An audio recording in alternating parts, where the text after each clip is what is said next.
अस्सलाम वालेकुम दोस्तों, आपके अपने चैनल देसी घरेलू नुस्खा में हम आपको खुशामदीद कहते हैं। मेरी तमाम देखने और सुनने वाले दोस्तों से गुजारिश है कि चैनल को ज़रूर सब्सक्राइब करें और साथ ही खड़े बेल आइकन को दबाना हरगिज़ ना भूलें, ताकि आने वाली हर वीडियो का नोटिफिकेशन आपको मिल सके।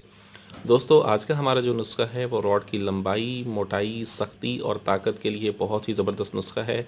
इस नुस्खे के इस्तेमाल से ऐसे तमाम तर अफराद फ़ायदा उठा सकते हैं जिन्होंने मुश्तज़नी की वजह से अपने रॉड का बेड़ा गर्क खुद किया हुआ है, या कसरत मुबाशरत की वजह से जिनकी रगें जो हैं वो ढीली हो गई हैं, रगों में जान नहीं रही, पट्ठे कमज़ोर हो गए हैं।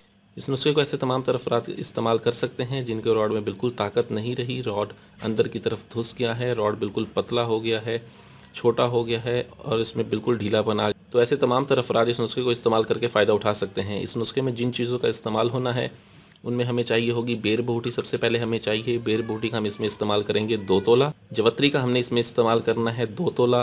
अक्कड़ करा हमें चाहिए होगा 2 तोला। असगन नगोड़ी हमें चाहिए 2 तोला। मगज़ जायफल हमें चाहिए होंगे 2 तोला।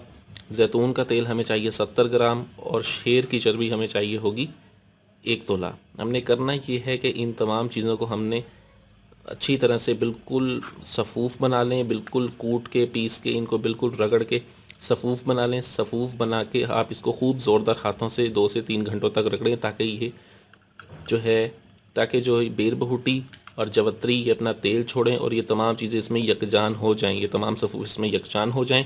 जब ये अच्छी तरह से एक जान में पेस्ट बन जाएगा, इस पेस्ट को आपने 70 ग्राम जैतून के तेल में डाल के इसको एक कढ़ाई में डाल दें। कढ़ाई में डालने के बाद आप इसे चूल्हे के ऊपर रख दें और हल्की आंच पर इसे कम से कम भी आप पौने घंटे तक पकाएं। पौने घंटे तक हल्की आंच पर पकाने के साथ साथ आप इसे बिल्कुल हिलाते रहें। हिलाने के बाद चूल्हे की आग को बंद कर दें और चूल्हे की आग को बंद करने के बाद चर्बी शेर आप इसमें शामिल करके इसको मज़ीद अच्छी तरह हिलाएं, ताकि शेर की चर्बी इसमें पिघल जाए। ठीक है, जब ये तमाम शेर की चर्बी पिघल जाए, तेल ठंडा हो जाए, आप इसे छान लें और छान के इसको ज़ोरदार हाथों से निचोड़ें ताकि तमाम अरक जो है इसका निकल आए। रोज़ाना रात को इसका इस्तेमाल करें। रॉड की लंबाई, मोटाई, सख्ती और ताकत के लिए बहुत ज़बरदस्त नुस्खा है। वीडियो अच्छी लगी हो तो इसे लाइक, शेयर और कमेंट ज़रूर करें। मुझे अगली वीडियो तक के लिए इजाज़त दें। अपनी सेहत का बहुत ख्याल रखें। शुक्रिया। अल्लाह हाफ़िज़।